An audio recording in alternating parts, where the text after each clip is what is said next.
Today we're going to show you how to create a personal avatar and companion on the Transition Discoveries website. To find these features, head over to the Transition Discoveries website. Make sure to create an account and log in. From there, you will be able to scroll down to go to the Go to My Discovery Board tab.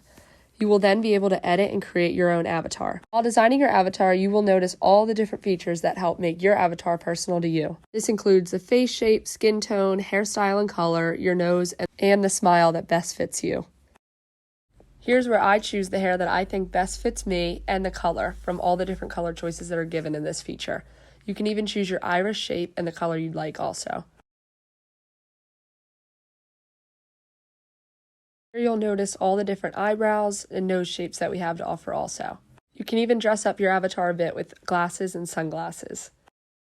Here you can also choose from a variety of different shirts and even change the color that best fits you. Here's me choosing a background with my favorite color, purple, of course. Always feel free to go back and edit any features that you might have missed or feels need to be changed. And here you are, finished editing and updating your avatar. From here, you can scroll down and pick your personal companion. I had already chosen the squirrel since it's one of my favorite animals. There's so many to choose from, including a tiger, a flamingo, a chick, a bee, and even an octopus. For this, I chose the hippo, and you can name it anything you'd like. And now you have your own avatar and companion to follow you through your journey.